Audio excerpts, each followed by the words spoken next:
को जो है वो जेल में डाला जाता है। हजरत बहादुर शाह जफर को रहमतुल्लाहि ताला अलैह उनके बच्चों का सर जेल में नाश्ते के तौर पे पेश किया जाता है। आखिर अंग्रेजों को अगर उलमा से इतनी नफरत थी कि उलमा को वो सूली दे रहे थे, काला पानी की सजा में डाल रहे थे, तो आखिर उलमाए देवबंद में ऐसी क्या खुसूसियत थी कि जिनको 600 रुपये महीना तनख्वाह दे रहे थे। मुकालिमतुस सदरैन नामी किताब में अगर ये हवाला न मिला तो आप मेरी जेब खास से 11,000 रुपये इनाम लेकर के जाएं, और अगर मैं अपनी जेब खास से 11,000 रुपये इनाम दूंगा, मुकालिमतुस सदरैन के अंदर लिखा है, जो देवबंदियों की तरफ से लिखी हुई किताब है, देवबंद से छपी हुई किताब है, कि 600 रुपया महाना अशरफ अली थानवी को अंग्रेज देते थे। मैं पूछता हूं क्यों देते थे? ये सवाल है।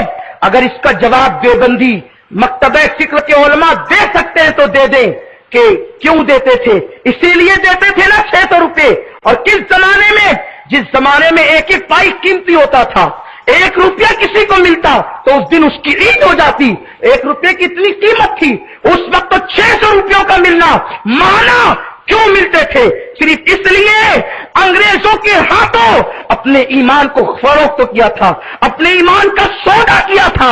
मुसलमानों को लड़ाने के लिए इतना गिर गए थे कि कलमा पढ़ने के बाद भी रसूलुल्लाह के इल्म को जानवरों के इल्म के बराबर बताया। मुसलमानों, ईमान है तो दिल पर हाथ रख करके सोचो, वो नबी जिसके इल्म के बारे में कुरान कहता है वो अल्लाह का मालम तकुन तालम वो कान फज़लुल्लाहि अलैका अज़ीमा। ए महबूब, आप जो कुछ नहीं जानते थे वो सब कुछ अल्लाह ने तुम्हें सिखा दिया। कुरान नबी के बारे में ये कहे और ये नीचे कहे कि रसूलुल्लाह का इल्म गैब जानवरों से भी बदतर है, असली बदतर है, जानवरों से भी बदतर। जिसने हमारे नबी के इल्म को जानवरों से बदतर कहा कि हम उसको मौलवी मानेंगे, हम उसको मुसलमान मानेंगे, हम उसको पेशवा मानेंगे। और जो मौलवी ऐसे मौलवी को हकीमुल उम्मत माने, मुजद्दिद दीन व मिल्लत माने कि हम उसके पीछे नमाज पढ़ेंगे। मुसलमानों, ये झगड़ा रोटी बोटी का नहीं। इतनी वाज़ेह तौर पर दलीलें पेश करने के बाद अगर फिर भी कोई ऐसी बातें करता है तो हमने अपना काम मुकम्मल कर दिया, हमने अपनी बात आप तक पहुंचा दी। अब आपका काम है कि आपके दिल में नबी की कितनी मोहब्बत है। वो नबी जिसने हमें कलमा अता किया, वो नबी जिसने हमें नमाज अता की, वो नबी जिसने हमें कुरान अता किया, वो नबी जिसने हमें खुदा का पता बताया, वो नबी जिसके शहजादे इमाम हुसैन ने करबला की धरती पर 6 महीने का मासूम बच्चा कटाकर कलमे को महफूज किया। उस नबी के लिए तौहीन की जाएगी और हम गवारा करेंगे? हम अपने बाप की गुस्ताखी बर्दाश्त कर सकते हैं, हम अपनी मां पर गाली दे दी जाए तो हम उसको सुन सकते हैं एक हद तक सब्र करके, लेकिन हम नबी के बारे में इतनी बड़ी गाली नहीं सुन सकते, इतनी बदतरीन गाली नहीं सुन सकते। याद रखें, ये जो झगड़ा है ये ईमान और कुफ्र का है। सुन्नियत और देवबंदियत में फर्क ये है कि अहले सुन्नत का मस्तक हमें नबी और सहाबा से मिला है। हमें जो शहीद हुए थे वो सबके सब सुन्नी थे। इमाम हुसैन के साथ शहीद होने वाले सुन्नी थे। हजरत अब्दुल्ला इब्न अब्बास ने अपने आप को सुन्नी कहा। इमाम आजम अबू हनीफा सुन्नी थे, गौसे आलम सुन्नी थे, गरीब नवाज सुन्नी थे, कुतुबुद्दीन बख्तियार काकी सुन्नी थे, महबूब इलाही सुन्नी थे, मखदूम यशर जहांगीर सिन्नानी सुन्नी थे, आला हजरत इमाम अहमद रज़ा मुहद्दिस बरेलवी सुन्नी थे।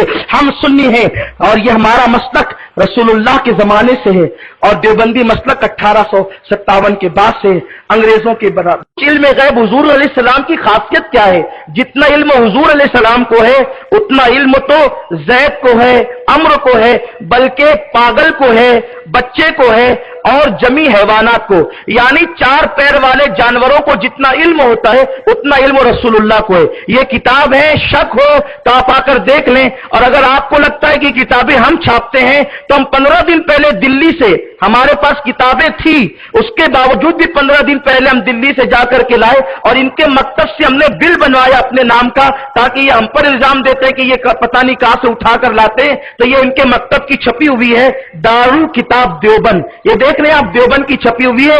इसमें उन्होंने हुजूर के इल्म को कहा कि जितना इल्म बच्चों को होता है उतना इल्म रसूलुल्लाह को है, जितना इल्म पागलों को होता है उतना इल्म रसूलुल्लाह को है, और जितना इल्म जानवरों को होता है उतना इल्म रसूलुल्लाह को है। ये उन्होंने इस किताब के अंदर लिखा है। यानी ये भी मानते हैं कि हुजूर अलैहिस्सलाम को इल्म गैब नहीं है।